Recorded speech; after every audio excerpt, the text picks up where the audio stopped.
Hey, I'm Matty boy. I'm over here chatting with the man Staxx. It's an honor to be on a platform that's got integrity like this man does, man.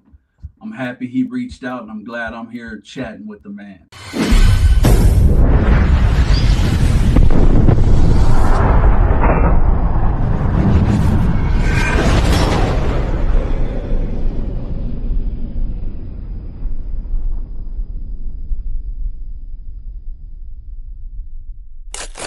Welcome to this episode of Chatting with Staxx. I'm your host, Bill Staxx, and today I got Matty boy. Probably not, right? Probably not.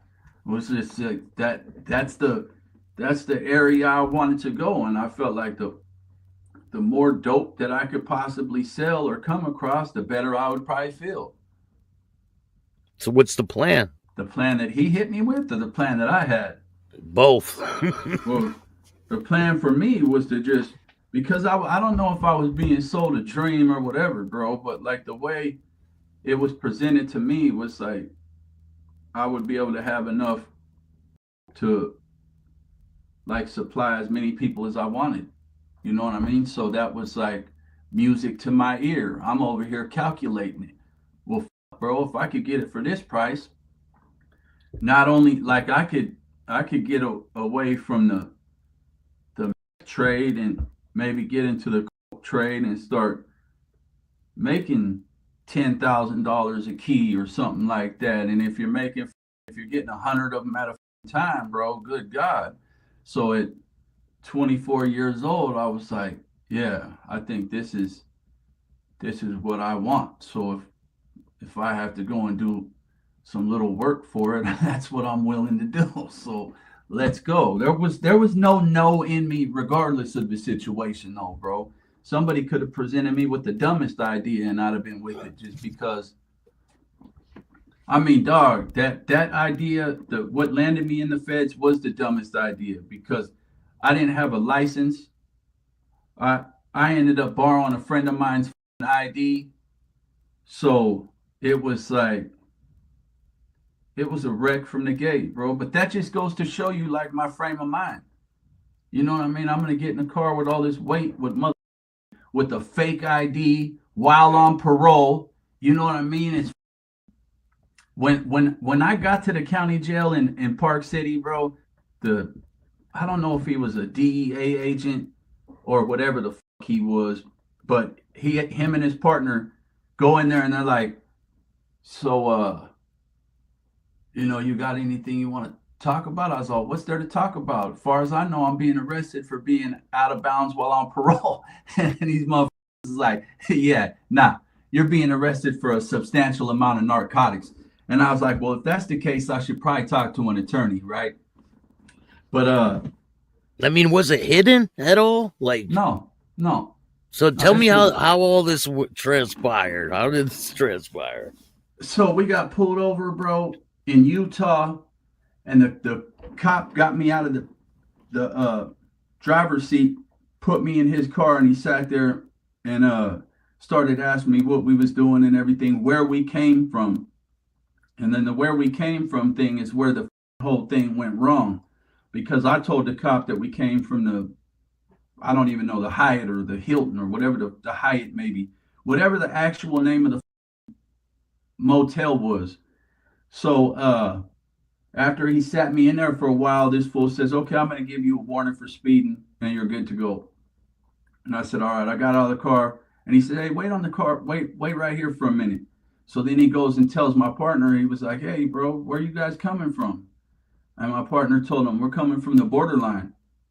And he was all, well, your partner just told me you guys is coming from the Hilton. So your guys' story ain't matching up. And he was like, bro, I meant the borderline of Nevada and Utah. You know what I mean? He's like, no, I don't believe your guys' stories. And then he allegedly asked my co-defendant if he could search the car. And when the cop came back to me and told me, hey, your partner said that I could search the car. Is there anything in the car yours? I was like, this motherfucker did not tell this motherfucker that he could search the car, right? So I said, yeah, the bag on the left is mine. And then he looked at my co-defendant, this bag yours? Yeah. So he starts going through our bags. But then, and then he popped the trunk, bro. Pulled And out the what? gun. It's just all out in the trunk. Stacked. Yep. It looked like a mother stack of bricks in the trunk. We're going to do a job. We're going to do a sidewalk. Yeah, nah, bro. We're just over here, traveling, going from motel to motel.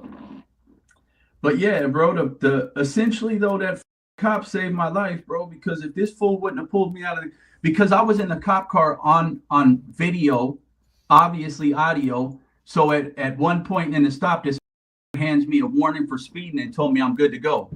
The traffic stop is over. You know what I mean? I don't know all this shit because I mean, had I known it then, if he'd have been like, wait on the side of the car, I'd have been on, nah, bro. You just told me the traffic stop is over. So you don't have no more probable cause to keep us detained any longer. And you didn't ask me for consent.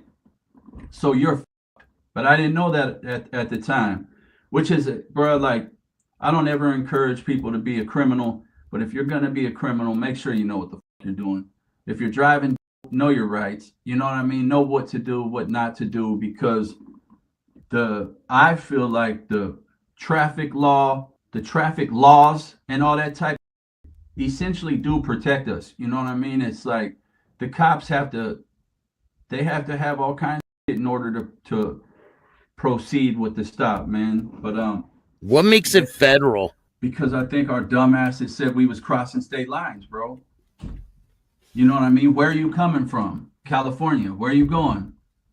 Chicago. Now it's federal.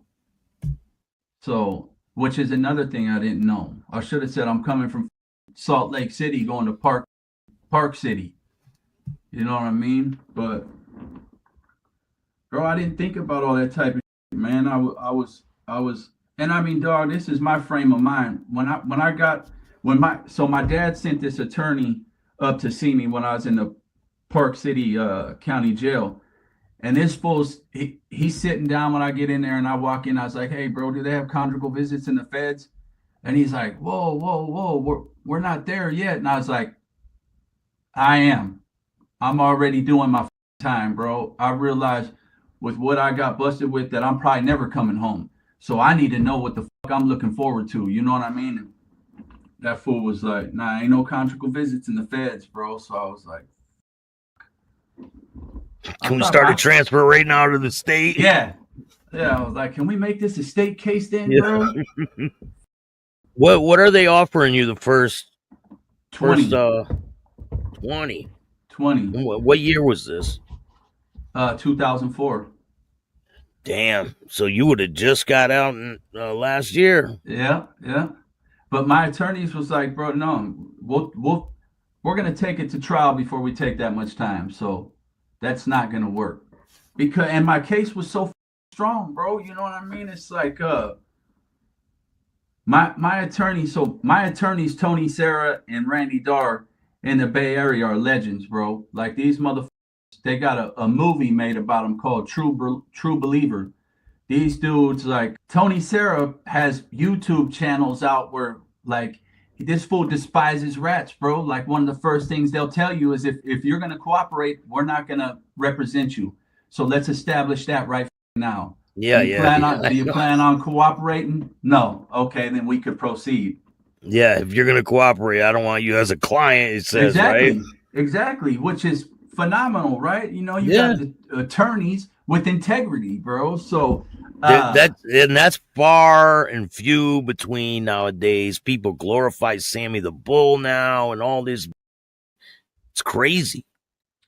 Dude, I did the podcast with Adam 22, bro, and I had brought that shit up because I refuse to watch the dude's podcast. I don't give a what his topic of conversation may be. This dude is a rat. And it's like people always try to justify by saying, oh, well, dude was going to have him killed. Have you ever heard a rat say anything other than that? Oh, I did it because these dudes didn't like me anyway, and they was going to have me knocked the fuck off. Get the fuck out of here, bro. How many bodies you got? You're scared of one dude? You know what I mean? So if you was that scared, why don't you do something about it? Fuck out of here with this fucking... Nah, but yeah, it's... That's why, bro, after my last podcast, I said to myself, man, I'm not going to talk about anybody outside of the people in my circle, because you never really know about what celebrities doing this, or you 1 minute you could be saying, oh yeah, man, so and so's a stand-up dude, man. This dude went and got his little RICO charges, took that, fought it, and stood up like a man, only to find out that he didn't stand up like a man. You know what I mean? And people just don't give a bro. It's what's crazy, bro? It's just like I feel like everybody wants to try and call people rats or bad people, but they turn around and go watch these people's shows, or they support them. You know what I mean? It's like, if you felt that way about motherfuckers snitching, why are you over here watching Sammy the Bull's podcast? You know what I mean? It's obviously you don't give a or are you just selective, like your morals are selective by each individual? Oh, Sammy the Bull's not a bad guy because Gotti wanted to kill him. The out of here, bro. And what? Yeah, but How with much? this day and age, right? Does cooperating really even matter anymore?